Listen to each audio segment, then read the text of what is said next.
আমি আশা করি যে আপনাদের মধ্যে সবাই প্রায় প্রেমানন্দ মহারাজকে চেনেন, তো তার এই কথাগুলি শুনুন। सुशीला जी, राधे राधे महाराज जी। भाई जी, आजकल के समय में बच्चे चाहे अपनी पसंद से शादी करें या माता पिता की पसंद में, दोनों ही परिस्थिति में परिणाम अच्छे नहीं आते। ऐसे में हम कैसे पता लगे कि अच्छे शादी आएंगे कैसे?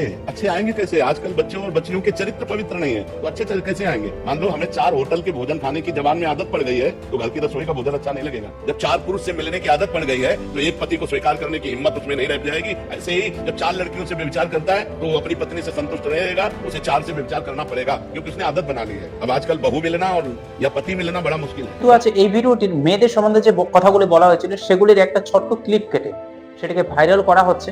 আর প্রেমানন্দ মহারাজ দেশ বিদেশ থেকে অনেক লোকই তাকে খারাপ কথা বলছেন।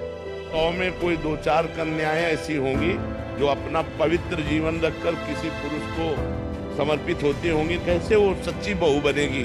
जो 4 लड़कों से मिल चुकी वो सच्ची बहू बनेगी? এই ভিডিওর ছোট্ট ক্লিপটি দেখে হাজার হাজার মানুষ তারা লেগে পড়ছেন প্রেমানন্দ মহারাজের পেছনে, যে তিনি হচ্ছেন মেয়েদের বিরোধী, তিনি পুরুষতান্ত্রিক সমাজে বাস করছেন, তার ভাবনা চিন্তা এমন। ভারতের অনেক ফেমাস লোক যারাও এর সম্বন্ধে টিপ্পনী করছেন, তাছাড়া অনেক খবরের চ্যানেল আছে যারাও এর বিরুদ্ধে কথা বলছেন। তারা শুধু পুরো অংশটাকে দেখাচ্ছেন না, তারা ভিডিওর একটা অংশকে দেখাচ্ছেন। অনেক মানুষ এখন নিজের নিজের মত জানাচ্ছে এবং প্রেমানন্দ মহারাজের বিরুদ্ধে যাচ্ছে।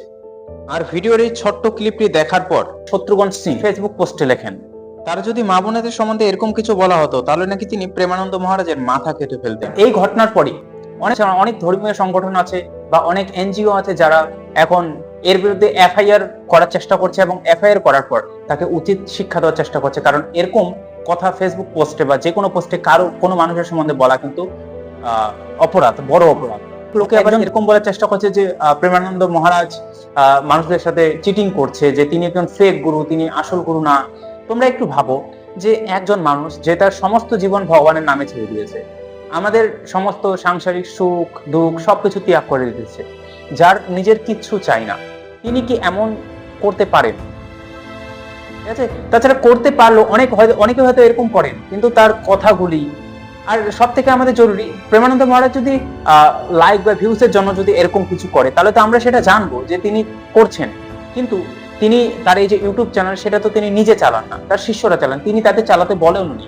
যে সমস্ত দর্শকরা সেখানে যায়, দর্শকরা বলা, যে সমস্ত ভক্তরা তার কাছে শুনতে যায়, তারাই নিজে বলেছিল যে আপনি এরকম চালু করুন, তাহলে আমরা যেমন ভাবে হেল্প পাচ্ছি অনেক লক্ষ লক্ষ মানুষের হেল্প হবে। তিনি তার জন্যই চালাচ্ছেন এটি। তার কিন্তু কোনো এটা সম্বন্ধে কোনো আগ্রহ নাই যে তিনি ইউটিউব চ্যানেল চালাবেন বা ফেসবুক চ্যানেল চালাবেন। ঠিক আছে, তার সম্বন্ধে কোনো কিছু নাই। আর এরকম ঘটনা ঠিক কয়েকদিন আগে ঘটেছিল আমাদের অনিরুদ্ধ আচার্য আছে তার সাথে। তিনি একটা ভিডিওতে কথা বলেন এবং সেটা ছোট্ট একটা ক্লিপ ভাইরাল করা হয়, শুনুন।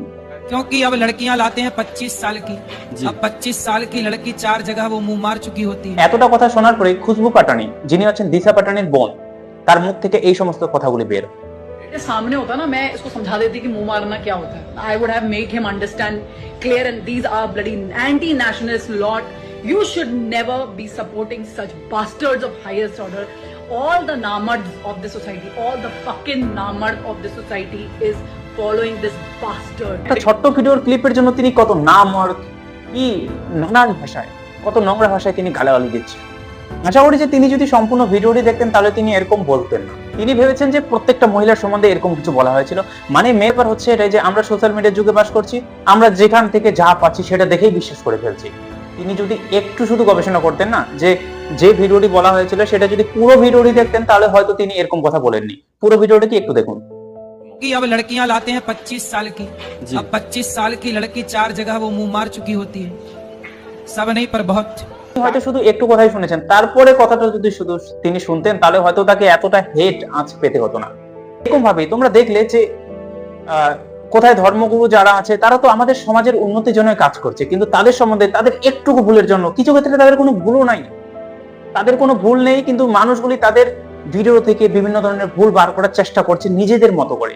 আসলে তাদের সেখানে কোনো ভুল নেই। এরকম ভাবে আমাদের সমাজটাকে কিভাবে নষ্ট করা হচ্ছে আপনারা হয়তো বুঝতে পারছেন। তো এখন আমাদের প্রশ্ন, যে সমাজ কি সত্যি খারাপের দিকে যাচ্ছে? আর সমাজে কই খারাপ যে এই ধর্মগুরুদের যা কথাগুলি আমাদের শোনা কি দরকার, খারাপ হচ্ছে? চলো একটু এই ভিডিওটা দেখি। दोस्तों, बहुत ही शर्म की बात है, मुझे अब इतनी शर्म महसूस हो रही है, मैं बता नहीं सकता आपको।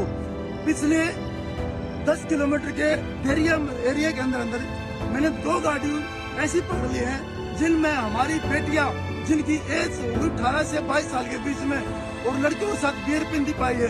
अभी भी चल गाड़ी हमने यहाँ पकड़ी है, उसने भी ये हाल था उसका, बेशरम की हद पार कर दी इन बच्चों ने। मैं कहता हूँ हे मेरी लाडो, हे मेरी बेटियों, ये प्यार व्यार के चक्कर में मत पड़ो, अपने माँ बाप की इज्जत रख लो, अपने माँ बाप की पगड़ी का ध्यान रख लो।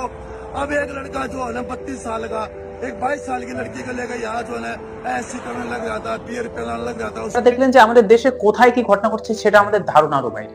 আমাদের সবাইকে কিন্তু প্রেমানন্দ মহারাজের পাশে দাঁড়াতে হবে, আমরা যতটা পারি তাকে সাপোর্ট করব, কারণ আমরা জানি যে তিনি 100% কারেক্ট। আপনাদের মধ্যে কারা কারা আমার সাথে একমত অবশ্যই কমেন্টে জানাবেন, এবং যারা যারা একমত না, আপনারা কেন একমত না অবশ্যই জানাবেন একটু।